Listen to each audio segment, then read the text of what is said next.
In a kingdom where banners fluttered like promises in the wind, there lived a stepmother who feared a child's destiny. Her name was Lady Verena, and she had married the king not for love, but for the quiet power that came with standing beside a throne.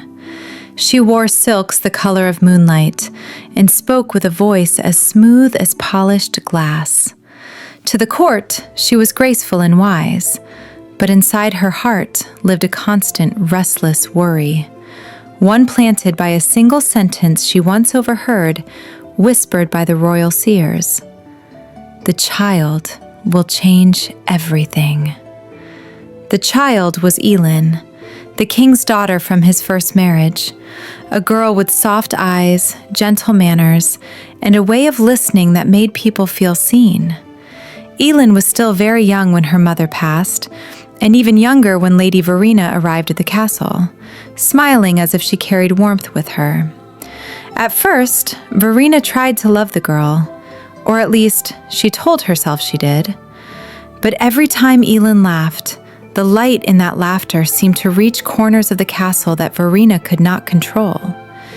And every time the people bowed to the stepmother, they smiled at the child. Fear took root. Verena never struck Elin, never shouted, never did anything the kingdom could plainly call cruel. Instead, she shaped the girl's days with cold precision. Elin was given chores meant for servants, lessons meant to humble, and rules meant to keep her small.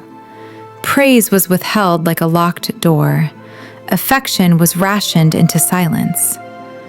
If the child never learns to believe in herself, Verena reasoned, her destiny will wither. But something strange happened. The more Elin was denied warmth, the more she gave it away. She spoke kindly to gardeners and guards. She shared bread with the kitchen mice. When she brushed past the old stone walls, flowers bloomed in the cracks without anyone noticing why. Small things, quiet things, but they followed her. Magic, gentle and unseen, began to move. Lady Verena noticed the changes before anyone else. The air felt lighter when Elin entered a room. Candles burned steadier. Even the king, tired and worn by years of rule, smiled more when his daughter sat beside him. The stepmother's fear sharpened into certainty, so she made a choice. Verena announced that Elin would be sent away to a distant wing of the castle to learn discipline and obedience. The king hesitated, but trusted his wife's calm assurances, and so Elin was moved, far from laughter, far from praise, far from love. Alone in quiet halls, the child cried, but she did not harden. Instead, she listened. The castle itself seemed to answer. Whispers moved through the stone. Warmth gathered in her hands when she comforted herself. And one night, as moonlight poured through a high window, Elin understood something deep and true.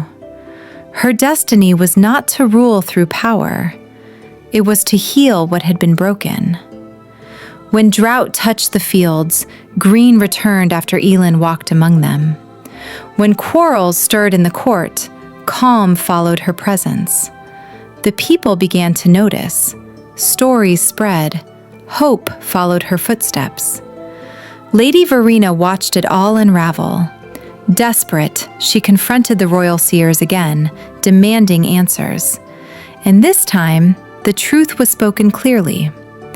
The child's destiny cannot be stopped, they said, but it can be shared. Verena refused to listen.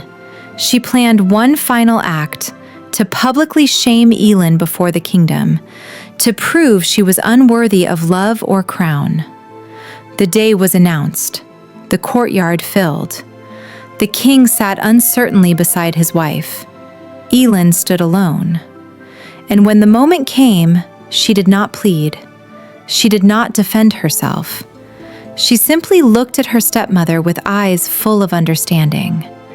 In that moment, the magic revealed itself, not as fire or light, but as truth. The people felt it. The castle felt it. Even Verena felt it. She saw herself clearly for the first time, not as a queen, but as a woman ruled by fear. Fear of being forgotten. Fear of being unchosen. Fear that love could belong to someone else. Elin stepped forward and did something no one expected. She forgave her. The magic flowed, not to punish, but to release. The weight Verena had carried for years lifted, leaving her small and shaken, but free. The kingdom did not cast the stepmother away. Justice came softly. Verena stepped down from power, choosing a quiet life beyond the castle walls, where she could learn what she had never allowed herself to feel. Elin did not take the throne that day. She grew first, into herself, into her calling, into a leader shaped by kindness rather than fear. And the kingdom learned a lasting truth. Destiny is not something to fear. It is something revealed by how we choose to love.